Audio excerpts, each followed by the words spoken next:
अप्रैल 1975 जब भारत ने अपना प्रथम उपग्रह आर्यभट्ट को लॉन्च किया। इस दिन एक महान वैज्ञानिक के सपनों को साकार किया गया। और हालांकि वे इस पवित्र क्षण और इस उपग्रह की सफल लॉन्चिंग को देखने के लिए जीवित नहीं थे। वे नहीं हैं डॉक्टर विक्रम साराभाई। नमस्कार साथियों, मेरा नाम है नीलेश कुर्मी और मैं अपने साथियों के साथ मिलकर आपको जिन वैज्ञानिक के बारे में बताने जा रहा हूँ उनका नाम है डॉक्टर विक्रम साराभाई। बहुत बढ़िया। The father of Indian space, Indian research, Indian space of the father of Indian space programme. Vikram Sarabhai के प्रयासों से ही इंडियन स्पेस रिसर्च प्रोग्राम की नींव रखी गई। इन्हीं के प्रयासों से डॉक्टर अब्दुल कलाम की तरह अन्य कई लोगों को अपना प्रतिभा निखारने का मौका मिला और डॉक्टर विक्रम साराभाई की तरह शायद ही कोई ऐसा व्यक्ति इतना बड़ा देशभक्त सच्चा। विक्रम साराभाई का जन्म 12 अगस्त 1919 को अहमदाबाद के एक संपन्न परिवार में हुआ था। इनके माता पिता स्वभाव से बहुत ही उदार थे। इनका अधिकतम धन और समय सामाजिक कार्यों के लिए खर्च हुआ। हालांकि इन्होंने अपनी पढ़ाई गुजरात में पूर्ण करने के पश्चात 1937 में यूनिवर्सिटी ऑफ कैम्ब्रिज में एडमिशन लिया, जहां पर उन्हें विज्ञान से संबंधित कई सारी उपाधियां प्राप्त हुई। द्वितीय विश्व युद्ध छिड़ने के पश्चात यह भारत लौट आए और वहां पर सीवी रमन के साथ मिलकर विज्ञान से संबंधित कई सारे रिसर्च किए। जब विक्रम साराभाई की सराहना चारों ओर प्रस्तुत हो रही थी तब उनको यूनिवर्सिटी ऑफ कैम्ब्रिज से HDO की उपाधि से सम्मानित किया गया।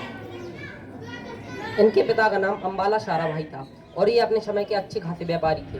इनकी माता का नाम सल्ला देवी था। शुरुआत से ही भारत के विकास तथा आज़ादी में इनका बड़ा योगदान था। रविन्द्रनाथ टैगोर, मोतीलाल नेहरू, जवाहरलाल नेहरू इनके घर अक्सर आया करते थे।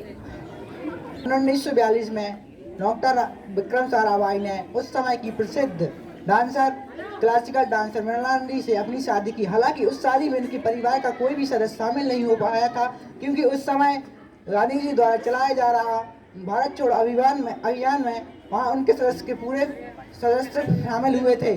इस प्रकार उनकी शादी में कोई भी सदस्य शामिल नहीं हो पाया था। और आगे चलकर सन 1947 में भारत अंग्रेजों से मुक्त हो गया। आज़ादी के कुछ समय बाद विक्रम साराभाई ने 20 वर्ष की आयु में PRL अर्थात फिजिक्स रिसर्च लेबोरेटरी की स्थापना की।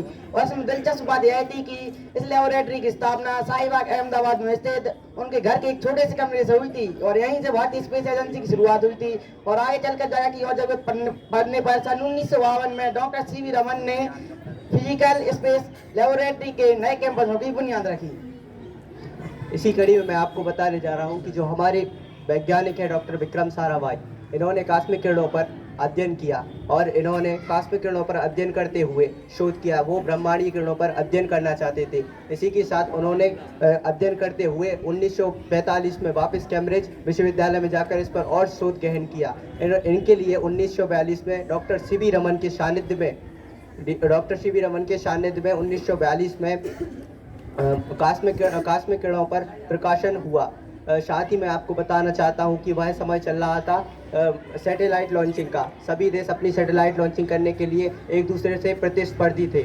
इसी के साथ ही रूस ने स्पुतनिक फर्स्ट की लॉन्चिंग की। तब हमारे वैज्ञानिक डॉक्टर विक्रम साराभाई ने देखा कि हमारे लिए भी सैटेलाइट कितने महत्वपूर्ण है। हो सकता है कि आगे चलकर हर क्षेत्र में सैटेलाइट सभी के लिए महत्वपूर्ण है, लेकिन उस समय भारत की व्यवस्था वैसी नहीं थी कि वो सैटेलाइट के लिए उतने पैसे खर्च कर सके।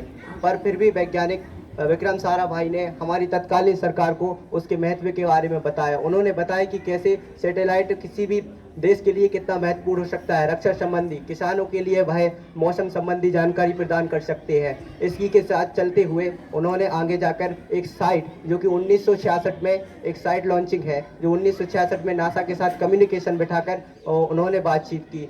साइट जिसका पूरा नाम सैटेलाइट इंस्ट्रक्शनल टेलीविज़न एक्सपेरिमेंट है, जो कि 1975 में इसके लिए लॉन्च किया गया। जैसे कि मेरे साथी मित्र नीलेश कुर्मी ने आपको प्रारंभ में बताया था कि 1975 में हमारा प्रथम सैटेलाइट आर्यभट्ट लॉन्च हुआ था, वो इसी संबंधित में था, जिससे कि हमारा संचार व्यवस्था अच्छी हो सकती है। और 1975 के बाद ही भारत में केबल टेलीविज़न का आरंभ हुआ था। इसके पहले हमारे देश में एंटीना टीवी का चालू होती थी, जो 1975 के बाद केबल टीवी का आरंभ हुआ। इसी के साथ इसरो आगे बढ़ता गया। आर्यभट्ट 1975 में लॉन्च हुआ। बस दुर्भाग्यपूर्ण 5 दिन बाद यह अचानक ही कार्य करना इसने बंद कर दिया और 1979 में भारत ने फिर अपना दूसरा सैटेलाइट, इसरो द्वारा दूसरा सैटेलाइट 1979 में भास्कर छोड़ा गया। इसी के साथ इसरो ने अपने कदम नहीं रोके और रोहिणी सैटेलाइट, और वो आगे बढ़ता गया। 2008 में चंद्रयान फर्स्ट, जो कि चंद्रमा की परिक्रमा की, और 2014 में मंगलयान। भारत विश्व में ऐसा प्रथम देश बना जो अपने प्रथम प्रयास में ही मंगल की पूरी परिक्रमा कर सका। इसी के साथ आगे बढ़ते हुए इसरो ने PSLV और GSLV जैसे बड़े रॉकेट लॉन्चिंग के लिए किए। हमारे केरल राज्य की तिरुवनंतपुरम राजधानी है, जो कि उसी के पास तुम्बा में इक्वेटोरियल लॉन्चिंग पैड की स्थापना भी विक्रम साराभाई के द्वारा ही की गई थी। विक्रम साराभाई ने प्रत्येक क्षेत्र में, मान सकते हैं कि हर क्षेत्र में, जैसे कि 1966 में होमी भाभा की मृत्यु के बाद उन्होंने परमाणु ऊर्जा कार्यक्रम को संभाला और उन्होंने उसके अध्यक्ष के रूप में आगे बढ़ाने का पूर्ण प्रयास किया। इसी के साथ ही उन्होंने अपने सैटेलाइट था उसकी कम्युनिकेशन को बेहतर बनाया।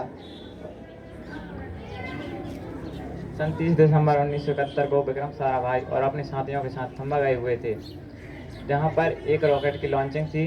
लेकिन वहां की दिन भर की तैयारी देखने के बाद वे अपने होटल वापस लौटे। लेकिन अचानक ही उनका देहांत हो गया और हमने एक महान वैज्ञानिक को खो दिया। आज उनकी मृत्यु को 51 वर्ष हो चुके हैं। डॉक्टर विक्रम साराभाई के योगदान को देखते हुए भारत सरकार ने इन्हें 1966 को पद्म भूषण तथा 1971 को पद्म विभूषण से सम्मानित किया और इन्होंने अपने कार्यों से देश तथा देशवासियों को गौरवान्वित किया। धन्यवाद।